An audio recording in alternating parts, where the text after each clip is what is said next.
Hello जी, welcome back to my channel friends. कैसे हैं आप सभी? उम्मीद करती हूँ आप सब अच्छे होंगे। आप सभी का एक बार फिर से मेरे एक नए व्लॉग में स्वागत है। तो आज का जो टॉपिक है वो प्रेगनेंसी से रिलेटेड है, तो आप लोग बने रहिएगा। जो भी महिलाएं हैं, आज मैं उनको बहुत ही हेल्पफुल वीडियो लेकर आई हूँ। आप सभी से रिक्वेस्ट करती हूँ सबसे पहले कि आप लोग मेरे इस चैनल को ढेर सारा सपोर्ट करिए, लाइक करिए, शेयर करिए, सब्सक्राइब करिए। तो चलिए आज मैं बताऊंगी कि नॉर्मल डिलीवरी के लिए कुछ ज़रूरी बातें, कुछ उपाय। देखिए, नॉर्मल डिलीवरी जो होता है वो नेचुरली होता है और आजकल सब चाहते हैं कि मेरा नॉर्मल डिलीवरी ही हो, लेकिन बहुत सारे ऑपरेशन से ही आजकल हो रहे हैं बेबी। तो उसमें कोई कंडीशन होती है तभी हो जाता है, लेकिन अक्सर महिलाएं चाहती हैं कि हमारा नॉर्मल डिलीवरी ही हो।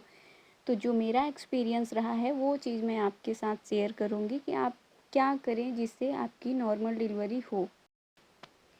देखिए, जब नॉर्मल डिलीवरी जो होता है उसमें हम 40 दिन में ही रिकवर हो जाते हैं, जल्दी से ठीक हो जाते हैं, क्योंकि वो नेचुरली होता है, ठीक है। लेकिन जब हमारा ऑपरेशन होता है सी सेक्शन, तो उसमें हमें 6 महीने का टाइम लगता है हमें ठीक होने में।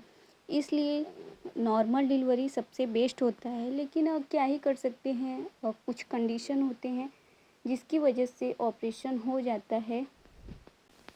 नॉर्मल डिलीवरी हमारे लिए बेस्ट होता है, जिसमें हम अपना जच्चा बच्चा दोनों एकदम अच्छे से रिकवर हो जाते हैं। माँ अच्छे से रिकवर हो जाती है सिर्फ़ और सिर्फ 40 दिनों में, देखिए। और वो अपना सारी चीज़ें मैनेज कर लेती है कम दिनों में। नहीं तो सी सेक्शन बहुत ही लंबा चला जाता है, अब वो लाइफ टाइम के लिए कुछ ना कुछ छोड़ ही जाता है साइड इफ़ेक्ट। सी सेक्शन में ऐसा ही होता है। तो उसके लिए आपको इस वीडियो को देखना चाहिए। मैं क्या बता रही हूँ, मेरा खुद का जो एक्सपीरियंस है मैं आपके साथ शेयर करूँगी फ्रेंड्स। और आप अपना नॉर्मल डिलीवरी के चांसेस बढ़ा सकते हैं, ठीक है।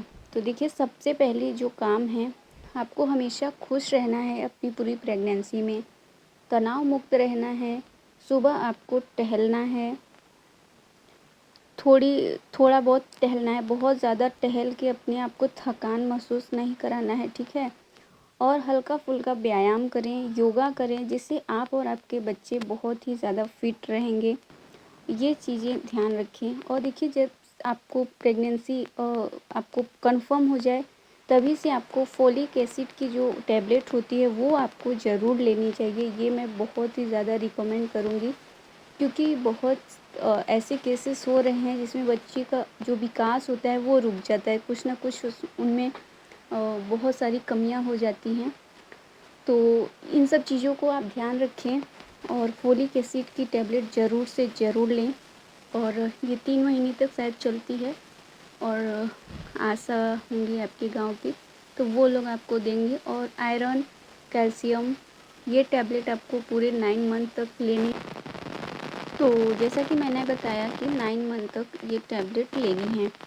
और कुछ चीज़ें मैं बताऊंगी कि जैसे आपका जो लास्ट मंथ चलने वाला है, लास्ट हफ्ता जब चलने लगे 9वें महीने का, तो आपको दूध में घी डालकर पीना चाहिए, जिससे हमारा जो नॉर्मल डिलीवरी के चांसेस होते हैं उससे ज़्यादा चांसेस होते हैं नॉर्मल डिलीवरी के, अगर आप दूध में घी डालकर पीती हैं। देखिए, कॉफ़ी आपको नहीं पीना है, चाय का बहुत ही कम सेवन करें। बहुत लोगों को क्रेविंग होती है तो पी सकते हैं, लेकिन चाय में अगर पी रहे हैं तो उसमें थोड़ा सा घी डालकर आप पिएं, दूध में घी डालकर पिए। दाल खाती हैं तो उसमें घी डालें। तो घी बहुत ही ज़्यादा ज़रूरी हो जाता है 9 मंथ में, ठीक है। आपको 9 मंथ के स्टार्टिंग से ही आपको घी का सेवन करना चाहिए, अरंडी के तेल का सेवन करना चाहिए। और तो मैंने प्रेगनेंसी नॉर्मल डिलीवरी के जो होते हैं उपाय, जो मतलब चांसेस को बढ़ाने के लिए मैंने एक चार्ट भी बनाया था, वो आपके साथ मैंने कहा कि ऐड कर देती हूँ। वीडियो बहुत ज़्यादा लंबा हो रहा था, मैं कब के बैठी थी। तो जैसा कि आप सभी को पता है, प्रेगनेंसी हो तो बहुत ही ज़्यादा प्रॉब्लम्स होती हैं बैठते बैठते, तो वही चीज़ें हैं। तो मैंने कहा था कि चार्ट बना के ही मैं शेयर करूँगी, लेकिन मैंने सारी चीज़ें जो मैंने चार्ट में मतलब नोट किया था वो चीज़ें बता चुकी हूँ। देखिए, मैं यहाँ पे एक चीज़ और क्लियर करूँगी कि आप अपने घर का सारा काम करें प्रेगनेंसी में। इससे क्या होगा, आप एक्टिव रहेंगी, और एक्टिव रहेंगी तो बहुत ही अच्छा रहता है।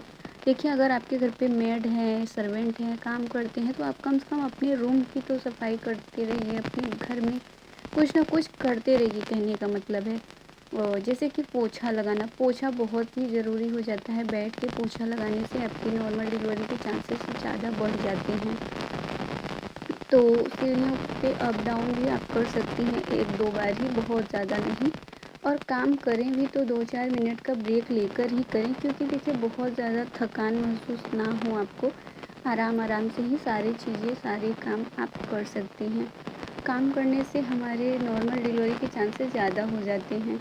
और काम अगर आप नहीं करेंगे तो आपके पूरे बॉडी में ही जैसे जकड़न सिकुड़न जो भी होता है, ये जो मैं बता रही हूँ, दादी नानी काफ़ी सबके नुस्खे हैं। उन लोगों का तो नॉर्मल ही डिलीवरी होता था, क्योंकि वो बहुत ज़्यादा काम करती थी। पहले बहुत काम भी होती थी।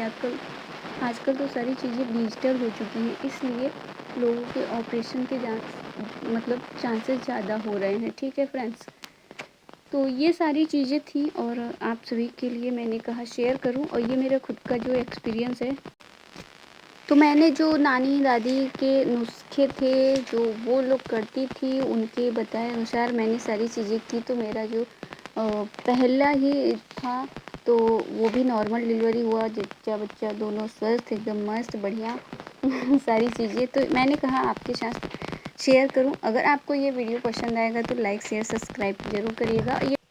जो सारी चीज़ें मैंने नोट की थी वो मैंने पहले ही क्लियर कर दी हैं पहले ही वीडियो में, तो कोई बात नहीं, इसको इग्नोर करिएगा। बस मैंने क्लिप ऐड कर दिया, थोड़ा सा मुझे फेस रिवील मतलब करने में थोड़ा सा प्रॉब्लम हो रहा था इसके लिए। तो thanks for watching my video friends.